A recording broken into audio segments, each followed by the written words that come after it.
Students, जो हम यहाँ पर हमने देखा था एक लॉ, डिमांड। डिमांड क्या होता है, राइट? तो डिमांड हम देख चुके थे। डिमांड के ग्राफ को हमको देखना है और बहुत इजी ग्राफ होता है डिमांड का, है ना? Demand schedule. डिमांड शेड्यूल क्या होगा, ये क्वेश्चन है ना? डिमांड शेड्यूल क्या है? तो डिमांड शेड्यूल क्या होगा, जहां पर एक टेबुलर फॉर्म, टेबुलर फॉर्म का मतलब क्या होगा, टेबल के रूप में एक डिटेल, राइट? Tabular form. तो टेबल के रूप में एक आपको जो डिटेल मिलेगी उसको हम डिमांड शेड्यूल कहेंगे। इसमें क्या रहेगा, इसमें वेरियस प्राइस रहेगी एंड उसकी क्वांटिटी डिमांड रहेगी। इस प्राइस की क्वांटिटी डिमांड इतनी है, 8 रुपए में 60, 6 रुपए में 70। बिल्कुल ऐसा ही होता है। जैसे आप मॉल में जाते हैं, आप मॉल में देखेंगे इस टेक्निक का सबसे ज्यादा यूज बड़े बड़े शॉपिंग मॉल में यूज किया जाता है।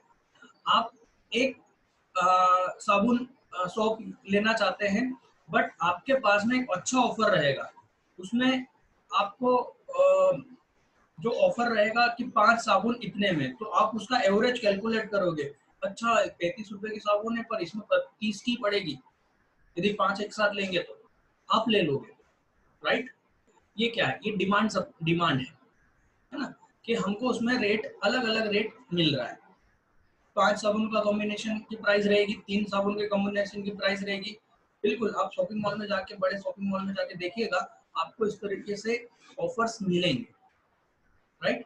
तो आप ये जरूर देखोगे कि जैसे ही क्वांटिटी बढ़ रही है तो price, average average per unit जो उसकी जो कॉस्ट होगी, प्राइस होगी, वो क्या होगी, आपको कम ही मिलेगी। जैसे ये क्या बोल रहा है कि साहब आप 8 रुपए लगाओ, हम 60 रुपए, 60 यूनिट खरीदने के लिए तैयार है। और यदि आप 6 रुपए के हिसाब से लगाओगे तो हम 70 यूनिट खरीदने के लिए तैयार है। ठीक है? अब जब हम इसको ग्राफ में ड्रॉ करेंगे तो सिंपल है, हम इधर लेंगे क्वांटिटी एक्स में और वाई में लेंगे उसकी प्राइस। ठीक है? तो प्राइस को इधर से बढ़ते हुए क्रम में ऊपर की तरफ जाएगा डेफिनेटली, और ये इधर की तरफ बढ़ते हुए क्रम में रहेगा। ठीक है? सीरीज में रहेगा। ठीक, आपने प्राइस को इस तरह से ड्रॉ कर दिया एक फिक्स कॉम्बिनेशन लेके। वैसे भी यहाँ पर देखेंगे तो 2 का डिफरेंस है, राइट? 2 का डिफरेंस है और यहाँ पर 10 का डिफरेंस है। ठीक है? तो आपने एक फिक्स क्राइटेरिया लिया कि इतना हम मान रखें, राइट? 10। तो आप इस तरीके से आपने ये ड्रॉ कर दिया, ये कर दिया। ठीक, 10 पर कितने, 50, 8 पर कितनी, 60, 6 पर कितने, 70, 4 पर 80 और 2 पे 90, राइट? सर, क्या डिमांड का ग्राफ बिल्कुल ऐसा स्ट्रेट लाइन ही होगा क्या? नहीं बेटा, है ना? मैं आपको पहले भी समझा चुका हूँ, कोई भी कर्व का जो शेप होगा वो डिपेंड करता है इन y और x के बीच में ट्रांसफर रेट पर। आप देखोगे यहाँ पर कांस्टेंट इंक्रीज हो रहा है 10 से, 10 10 10 10, है ना? और यहाँ पर कांस्टेंट 2 से डिक्रीज हो रहा है, राइट? क्योंकि ये दोनों तरफ कांस्टेंट है इसलिए ये स्ट्रेट लाइन है, और ऐसा नहीं होता कभी भी। मैं ये भी बता रहा हूँ, ये सिर्फ हमारी स्टडी के लिए है कि देखिए क्या है। सिर्फ आपको यहाँ पर ये बताना चाह रहे हैं कि प्राइस डिक्रीज होगी तो क्वांटिटी इंक्रीज होगी, प्राइस इंक्रीज होगी तो क्वांटिटी डिक्रीज होगी, क्वांटिटी डिमांड डिक्रीज होगी। ध्यान से सुनो क्या बोल रहा हूँ, क्वांटिटी डिमांड डिक्रीज होगी, डिमांड डिक्रीज नहीं, क्वांटिटी डिमांड डिक्रीज होगी if price is rises, right? Price बढ़ेगा तो क्वांटिटी डाउन होगी और प्राइस गिरेगा तो क्वांटिटी डिमांड इंक्रीज होगी। ठीक है? ठीक है? तो ये ग्राफ का साइज बिल्कुल स्ट्रेट लाइन नहीं होगा, ये अपने ग्राफ पर ड्रॉ होगा। बट एक चीज क्लियर है, ये क्या होगा, नेगेटिव होगा। ये क्या होगा, स्लोप डाउन होगा, लेफ्ट से राइट की तरफ ही होगा। ठीक है? लेफ्ट से राइट की तरफ ही होगा और नेगेटिव रहेगा। ध्यान रखने वाली बात क्या रहेगी, इसमें हमको x को ये कभी भी टच नहीं करना चाहिए, y को ये कभी भी टच नहीं करना चाहिए। ऐसा क्यों? क्योंकि यदि मान लीजिए ये x पर टच हो जाता है, यहाँ 100 पे टच हो रहा है, इट मीन कि आप x की 100 क्वांटिटी मांग रहे हो 0 रुपीज की। तो हमने डेफिनेशन में देखा था डिमांड में कि डिमांड में क्या होना चाहिए, प्राइस गिवन होना चाहिए, प्राइस कुछ ना कुछ होना चाहिए, विदाउट प्राइस कोई डिमांड नहीं होती। जैसे कि मैंने बताया कि एक बच्चा अपने फादर से, अपने पिताजी से कोई चीज की मांग करता है तो हम उसको डिमांड नहीं कह सकते। क्यों? क्योंकि वो पैसे नहीं देगा, वो तो बस जिद्दी करता है कि मुझे ये चाहिए, वो पेमेंट नहीं करेगा ना बच्चा, तो वो वांट है ना कि डिमांड। ठीक है, डिमांड में विथ प्राइस क्वांटिटी होना ही चाहिए। किस प्राइस पर आप क्या मांग रहे हो, कितनी यूनिट मांग रहे हो, ये जरूरी है। ठीक है, तो इसमें ये एक खास बात है जो आप ध्यान रखिएगा। अब वाई पर टच क्यों नहीं करेगा? क्योंकि यदि मान लीजिए यहाँ 20 रुपए, तो 20 रुपए पे जीरो क्वांटिटी, यहाँ टच कर रहा है, इसका मतलब क्या है कि वाई मतलब प्राइस मान लीजिए 20 रुपए, 20 पे टच कर रहा है, पर एक्स पे कितना आ रहा है, एक्स पे जीरो आ रहा है, एक्स पे जीरो आ रहा है मतलब क्वांटिटी जीरो, मतलब 20 रुपए में कुछ भी नहीं मांग रहा, तो वो क्वांटिटी वो डिमांड थोड़ी कहलाएगी। क्लियर? तो इसमें एक चीज ध्यान रखना कि ये इंटरसेक्ट नहीं करना चाहिए बस, बाकी इसका जो शेप हो सकता है वो इन दोनों के ट्रांसफर रेट के हिसाब से कैसा भी हो सकता है, ऊपर से नीचे, left to right, downward sloping होता है, ये जरूर याद रखना है। ठीक है, नाउ हम लोग समझ रहे हैं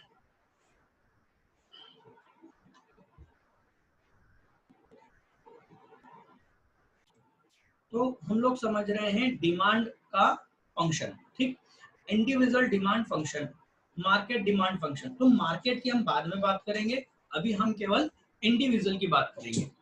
इंडिविजुअल का मतलब है कि एक बायर, एक कंज्यूमर जब किसी कमोडिटी की मार्केट में जाके डिमांड करता है तो उसको हम क्या बोलेंगे, इंडिविजुअल डिमांड।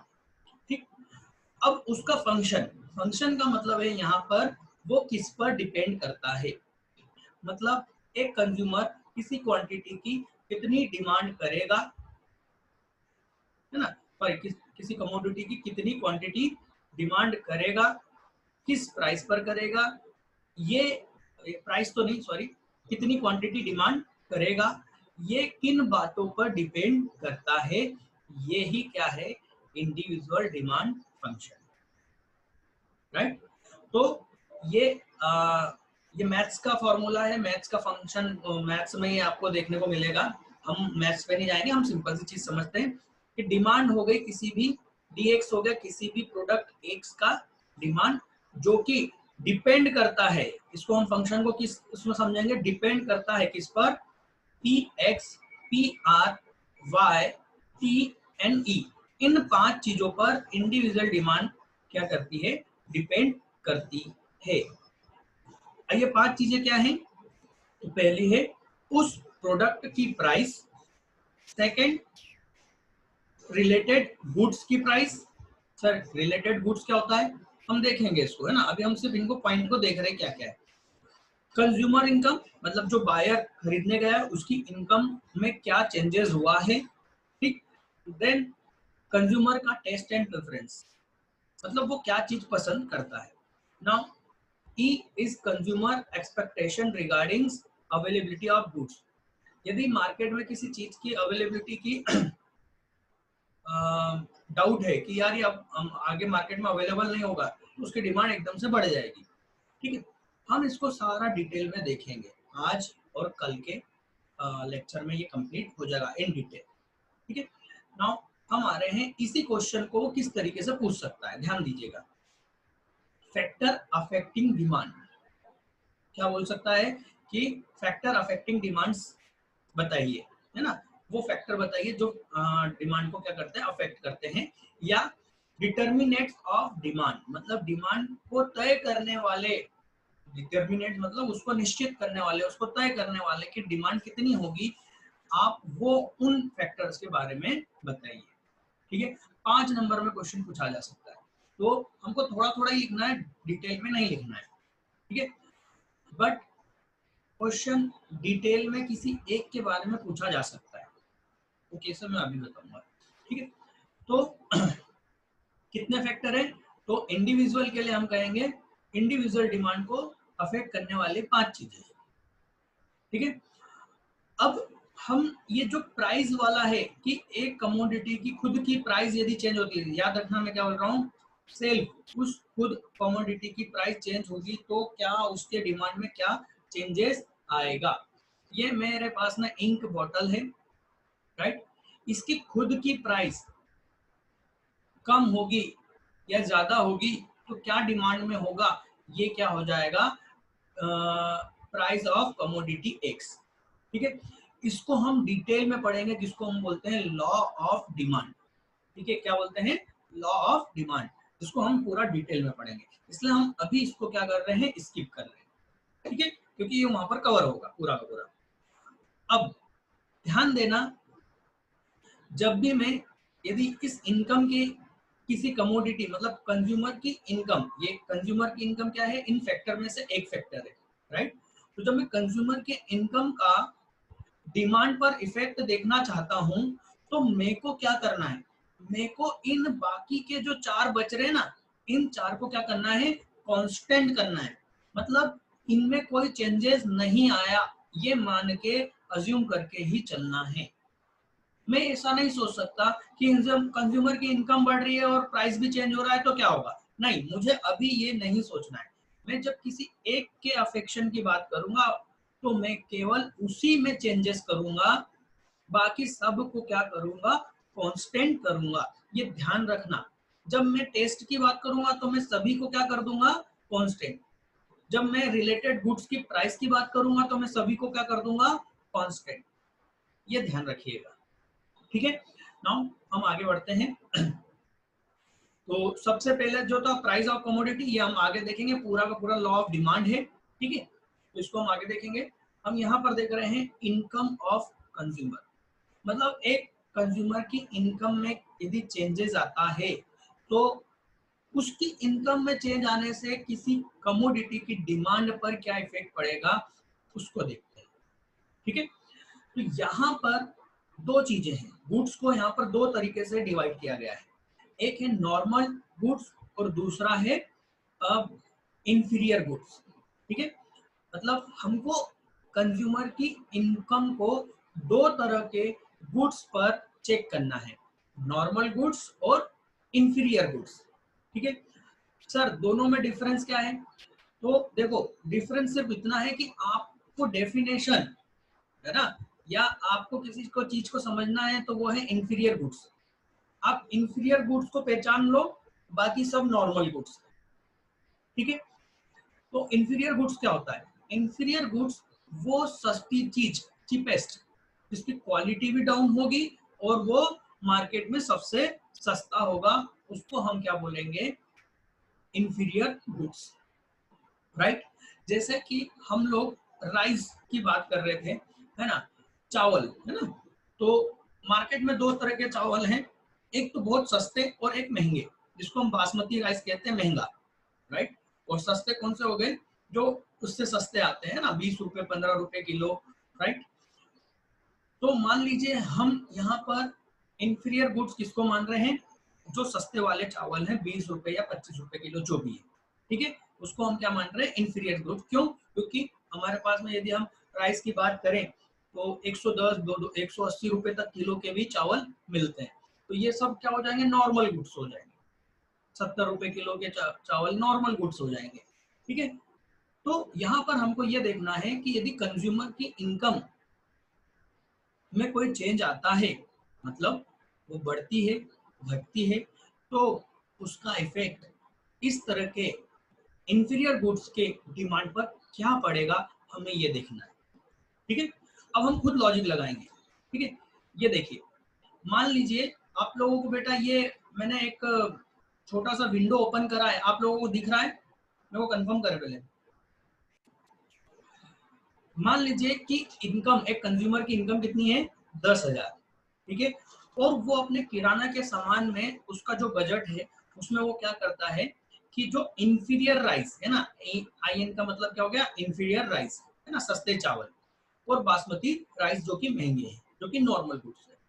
ठीक है, अब जरा ध्यान देना कि यदि वो 10,000 उसकी इनकम है तो 5 किलो क्या लेता था वो, 5 kg इंफीरियर गुड्स लेता था और 2 केजी बासमती राइस लेता था। ठीक, अब आप ही अपने आप को उसकी जगह रख के देखिए, आपकी सैलरी बढ़ गई, बताइए क्या होगा? क्या होगा? क्या आप अभी भी इंफीरियर गुड्स मतलब वो सस्ते चावल लेंगे? नहीं, आप बोलोगे भैया आज आप मेरे को 2 केजी क्या दे दो,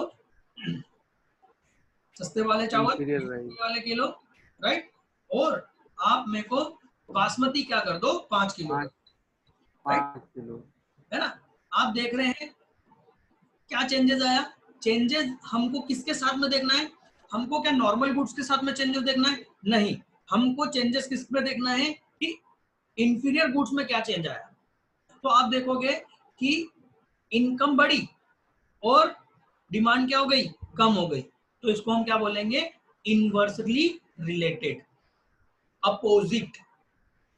कंज्यूमर की इनकम बढ़ेगी, बेटा सीधी सी बात है, वो सस्ती चीजों को छोड़ेगा, अच्छी चीजें महंगी चीजों को तरफ बढ़ेगा। हमारी इनकम कम है तो हम 2000 रुपए वाला वो कीपैड वाला मोबाइल जियो का चींची चींची वाला भी चला रहे हैं, राइट? इनकम बढ़ेगी तो हम उसको छोड़ देंगे और किसकी तरफ बढ़ जाएंगे? अच्छे मोबाइल, महंगे मोबाइल की तरफ बढ़ेंगे। ये एक सिंपल सी थ्योरी है कि इनकम बढ़ेगी तो हम सस्ती चीजों को नहीं खरीदेंगे साहब, बेवकूफ थोड़ी ना, आप तो इनकम बढ़ रही है। क्लियर? तो हम कहेंगे दिस आर, ये देखिए यहाँ पर ध्यान दीजिएगा, this are the goods for which the demand is inversely related. ये वो गुड्स हैं जिनका डिमांड इनवर्सली रिलेटेड है टू कंज्यूमर इनकम, कंज्यूमर की इनकम से यदि हम रिलेट करें तो। अदर थिंग्स रिमेनिंग कांस्टेंट, इसका मतलब होता है कि ये मैंने आपको बताया था ना कि हम किसी को भी यदि चेक करेंगे तो बाकी सारी चीजों को हम क्या कर लेंगे? कांस्टेंट। तो अभी हम इनकम की चेक कर रहे हैं तो हम बाकी सबको क्या कर लेंगे? कांस्टेंट। पूरी दुनिया को हम कांस्टेंट कर देंगे कि अब कुछ नहीं हो रहा है, कहीं चेंजेस नहीं है, सिर्फ यही चेंज है कि हमारी इनकम बढ़ी है। ठीक है? Other thing remaining constant, demand for this goods decreases in response to increase in income। Income बढ़ेगी तो इन गुड्स की डिमांड क्या होगी? डिक्रीज होगी। एंड वाइस वर्सा, इसका उल्टा। तो इसका उल्टा क्या होगा कि इनकम डिक्रीज होगी तो इनकी डिमांड बढ़ेगी, राइट? अब जरा सोच के देखना, बहुत अच्छा क्वेश्चन बता रहा हूं मैं आप लोगों को, प्रैक्टिकल। केनिया, केनिया करके देश है, साउथ अफ्रीकन में बहुत सारे ऐसे छोटे इलाके हैं, है ना, साउथ अफ्रीका में। ठीक है, पाकिस्तान की बात कर लो। आप मेरे को बताओ ऐसे गरीब देशों में किस टाइप के गुड्स की डिमांड ज्यादा होगी? इंफीरियर गुड्स की डिमांड या लग्जरी गुड्स की डिमांड? बताइए, आप खुद बता सकते हैं, जल्दी बताइए आंसर। इंफीरियर गुड्स की डिमांड होगी। क्लियर? क्योंकि इनकम कम है। ठीक, मैं 1.5 साल दुबई में रहा हूं। आप वहां पर देखोगे, अब मुझे आप खुद बताइए, दुबई, राइट, रिचेस्ट कंट्री है ना, बहुत अमीर लोगों की कंट्री है, तो वहां पर किस टाइप की गुड्स की डिमांड होगी? फास्ट बता बेटा, जल्दी बताइए बेटा। बासमती, हाँ, वहां कार की डिमांड होगी या ठेले की डिमांड होगी? या कार तो की, है ना, कार की डिमांड होगी, राइट? आप देखेंगे वहां पर दुनिया की सारी कारें, सारी कंपनी की कारें वहां पर सेल करती है। सस्ती कारों को छोड़ दो, है ना, अपने इंडिया में जो सस्ती कारें बिकती है ना, वो वहां देखने को भी नहीं मिलेगी आपको। वो तो वो नौकरों के लिए रखते हैं, जो वहां अपने आप व्यक्ति मजे से ऐसा घूमता है कि मैं कार में हूँ, राइट, है ना। और मैंने सारी वहां पर वो कारें देखी है लगभग, वहां पर तो इवेंट होते थे बहुत सारे, तो वहां पर लग्जरीज की डिमांड होगी। ओके, तो मेरे ख्याल से ये आपको समझ में आ गया है। अब हम जा रहे हैं, ये ग्राफ को आप समझ लेना, मैं चलो समझा ही देता हूँ, इसको कंप्लीट कर लेते हैं इसके साथ में, इसको देखते रहे। ठीक है, मान लीजिए ये प्राइस किसकी है बेटा? ये प्राइस है प्रोडक्ट की, किसकी? हम इंफीरियर गुड्स की बात कर रहे हैं ना, तो सस्ते चावलों के लिए हमने ग्राफ बनाया है। हम बासमती के लिए देखेंगे क्या? नहीं, हम बासमती में क्या चेंजेस हो रहा है ये नहीं देखेंगे। हमको तो सिर्फ ये एग्जांपल के लिए मैंने यहाँ पर लिखा है, हमको तो सिर्फ इंफीरियर गुड्स में ही चेंजेस को देखना है। ठीक, अब आप जरा देखिए इस वाले एग्जाम्पल में क्या इंफीरियर गुड्स की प्राइस चेंज हुई? नहीं, है ना। तो देखो प्राइस कांस्टेंट है टी पर। ठीक है, जब कोई भी चीज कहीं पर कांस्टेंट होता है तो वो स्ट्रेट लाइन जाती है, याद रखना। यदि क्वांटिटी फिक्स हो जाती ना तो ये सिर्फ ऐसा सीधा जाता।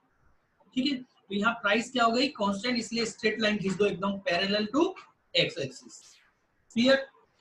अब प्राइस तो चेंज नहीं हो रही है, क्वांटिटी ये कितनी थी? क्वांटिटी थी 5 किलो, ये क्यू।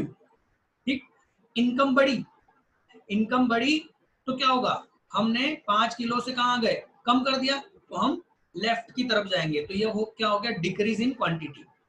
ठीक है, इसको क्या कहेंगे? Decrease in quantity. तो हमने यहाँ पर पॉइंट लगाया 2 किलो पर और इसको सीधे टच कर देंगे कहीं पर? प्राइस लाइन पर। तो वो क्या है? स्ट्रेट है। क्यों? क्योंकि वो चेंज नहीं हो रही है, राइट। तो यहाँ पर ये स्ट्रेट लाइन मैच हो जाएगी। ठीक है, इसी तरह से मान लीजिए इनकम कम हो गई, 15 से 10 हो गई, तो क्या होगा? आप उल्टा देखो, है ना। आप 2 किलो सॉरी, हाँ 15 से 10 हो गई, तो आप 2 किलो इंफीरियर गुड्स ले रहे थे, अब वो आप कितना लोगे? 5 किलो। तो ये क्वांटिटी यहाँ पर क्या हो जाएगी? इंक्रीज। तो ये यहाँ पर प्राइस से मैच होगा और एक नया कर्व आपको मिल जाएगा। ठीक है, तो ऑब्जेक्टिव आ सकता है, वो पूछ सकता है कि यदि कंज्यूमर की इनकम इंक्रीज होती है तो इंफीरियर गुड्स के कर्व में क्या चेंज आएगा? क्या वो लेफ्टवर्ड जाएगा? क्या वो राइटवर्ड शिफ्ट होगा? तो आप बोलोगे यदि वो इंक्रीज हो रही है तो वो क्या होगा? लेफ्ट की तरफ शिफ्ट होगा। ठीक है, और यदि वो डिक्रीज हो रही है तो वो राइट की तरफ शिफ्ट होगा। ये ध्यान रखना पड़ेगा आपको, एमसीक्यूज बनता है। ठीक है, नाउ यहाँ पर हमने ये कंप्लीट कर लिया है। अब हम आ रहे हैं नॉर्मल गुड्स। तो ये सारा रीड करके देख लेना, ये कोई बहुत बड़ी चीज नहीं है, हमें कोई खास बात बतानी है 7 मिनट में। यहाँ देखिए नॉर्मल गुड्स। नॉर्मल गुड्स का मतलब होगा, इस पे कोई मतलब नहीं है ना। नॉर्मल गुड जो इंफीरियर नहीं है वो नॉर्मल गुड हो गए, एक गुड्स हो गए, है ना, नॉर्मली हो गए ना। लग्जरी अलग चीज हो जाती है। तो इनका डायरेक्ट रिलेशन होता है कंज्यूमर के साथ। मतलब जरा देखें यहाँ पर, टी शर्ट ये नॉर्मल गुड्स में आ गए। ठीक है ना, हमारी 10,000 रुपए की सैलरी है तो हम मान लो 2 टी शर्ट लेते हैं मार्केट में जब भी जाते हैं। ठीक है, पर अभी हमारी सैलरी बढ़ जाएगी तो हम क्या करेंगे? हम टी शर्ट की क्वांटिटी बढ़ा देंगे। हम बोलेंगे यार अब तो 3 टी शर्ट लेंगे, सैलरी बढ़ गई, राइट। इसी को हम क्या कहेंगे? Normal goods. तो ये इनकम इंक्रीज होगी तो डिमांड भी इंक्रीज होगी। यही क्या है? नॉर्मल गुड्स के साथ में रिलेशन। क्या टी शर्ट के प्राइस में कोई चेंज आया? नहीं, तो वो कांस्टेंट रहेगा। हम 2 टी शर्ट लेते थे, इनकम बढ़ी, हमने तीसरी ली, प्राइस सेम है, मैच करा, सिर्फ। तो हम ये कह सकते हैं नॉर्मल और इंफीरियर गुड्स में दोनों की तरफ यदि कहेंगे हम अपोजिट चलेगा। ये इनवर्स रिलेशनशिप है तो ये डायरेक्ट रिलेटेड है, दैट्स ऑल। इसके अलावा इसमें कुछ भी नहीं है। ये ग्राफ में मैंने आपको नोट्स भेज दिए हैं, आप इनको देख लेना, ठीक, और रीड करके देखोगे आपको ये क्लियर हो जाएगा। ठीक है, कल हम देखेंगे इसके आगे रिलेटेड गुड्स और कल हम इसको कंप्लीट कर लेंगे। ठीक है, कल ये हमारा टॉपिक कंप्लीट हो जाएगा और परसों हम देखेंगे लॉ ऑफ डिमांड। ठीक, तो मेरे ख्याल से ये सभी को क्लियर है। आज के लिए बेटा इतना ही है।